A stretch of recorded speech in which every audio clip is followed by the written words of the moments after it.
आज के दिन ऐसे हुआ कि नून लीग की तरफ, हुकूमत की तरफ से सॉरी, एक रेजोल्यूशन जो है वो जॉइंट रेजोल्यूशन जो है वो प्रपोज़ की गई, जो वाक़या पेश आया था सवात में।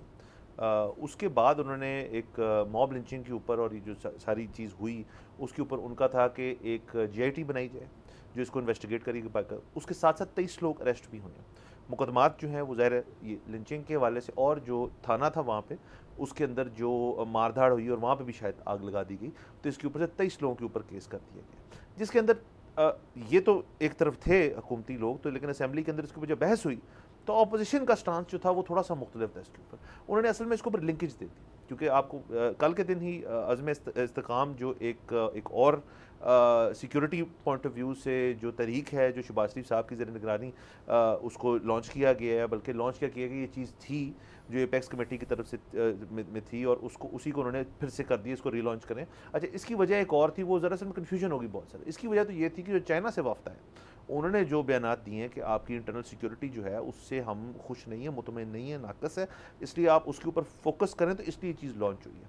सो इसके ऊपर ज़ाहिर है अपोजिशन ने अपना जो स्टांस लेना था वो इसका एंटी ही होना था, कि जी हमसे तो पूछा ही नहीं आपने कि आप क्या कर रहे हैं, कैसे कर रहे हैं। अगर कोई ये लेजिस्लेटिव, मिलिट्री, पुलिस और सब की एक जॉइंट एफर्ट होगी कि आप दहशतगर्द जो अनासर हैं पूरे तमाम मुल्क के अंदर उसके अंदर करें। इसका लिंकेज मेरे ख्याल में उस रेजोल्यूशन से नहीं है जिसकी मैं अलहदा बात कर रहा था, ये एक अलहदा चीज़, ये दो अलहदा खबरें थी, लेकिन इनको पार्लियामेंट में आज जंबल अप कर दिया गया था। और उसके अलावा एक और सिर्फ चीज़ ये हुई इसके अंदर कि अगेन ख्वाजा आसिफ साहब सेंटर ऑफ अटेंशन थे, जो अफरीदी साहब हैं PTI के चेहरे अफरीदी, उनके साथ भी उनकी काफ़ी ज़्यादा हुई।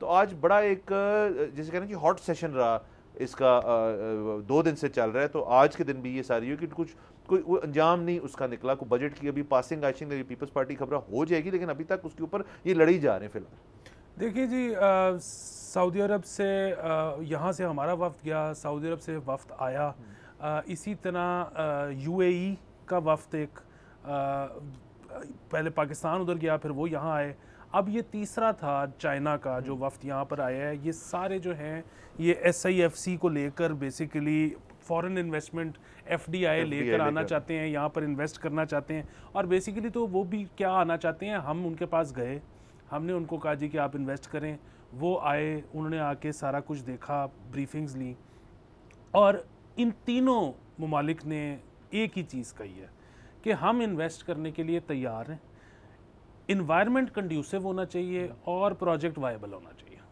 सो जो प्रोजेक्ट है वो तो जाहिर है इनको जो पिच किए गए हैं, जो उनको लगेगा कि ये प्रॉफिटेबल है उसमें वो कर देंगे, जो नहीं लगेगा उसमें नहीं करेंगे। इन्वायरमेंट जो है ना वो भी ठीक करना पड़ेगा। मतलब जो दहशतगर्दी के वाक़यात हुए हैं वो तो खैर हुए हैं, लेकिन उनसे हट के भी यहाँ पर आपको पता है कि फैक्ट्री में भी अटैक्स हो चुके हैं जिसमें एक चीनी को बड़ी मुश्किल से बचा लिया गया था। सो बुनियादी बात वही है कि अगर यहाँ पर थाने नहीं सेफ, अगर किसी मुल्क में थाना जल सकता है तो फिर क्या गारंटी है कि फैक्ट्री नहीं जलेगी। सो जब तक इसको इंश्योर नहीं किया जाएगा फॉरेन इन्वेस्टमेंट नहीं आएगी। सो ये तो करना ही पड़ेगा। दूसरी बात ये है कि जाहिर है जब ये कर लेंगे तो उसका फ़ायदा इनवॉलंटरीली लोकल इन्वेस्टमेंट को भी होगा, क्योंकि आप कोई भी जब अच्छा कदम उठाते हो तो फॉरेन इन्वेस्टर को तो आने में फिर थोड़ा टाइम लगता है। सबसे पहले तो लोकल इन्वेस्टर इन्वेस्ट करता है, क्योंकि वो तो लिक्विडेट हुए हुए कैश के साथ आपके मुल्क में मौजूद होता है, उसको तो उसके लिए तो पेपर वर्क और कम होता है या कम से कम होना चाहिए। सो उसके लिए भी ज़रूरी। देखिए ना सर, मोहल्ले का बदमाश क्या करता है, मोहल्ले का बदमाश आपसे हफ्ता या महीना लेता है, उसके बदले में वो आपको डील ये देता है कि एग्जैक्टली वो आपको खुद भी नहीं मारेगा, वो आपको किसी और को भी नहीं मारने देगा। सो जो रियासत होती है ना, वो रियासत क्या करती है कि रियासत टैक्स लेती है और रियासत आपको उसके बदले में सिक्योरिटी देती है कि आपको आपका घर अगर एक मोहल्ले में है और आपका दफ्तर किसी और मोहल्ले में है तो आप किधर 2 लोगों को हफ्ता देते फिरोगे।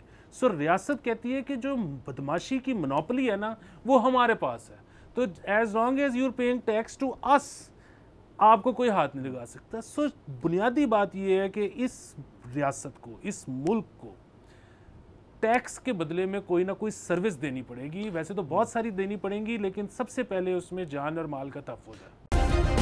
सब्सक्राइब करें और बेल दबाएं ताकि कोई खबर रह न जाए।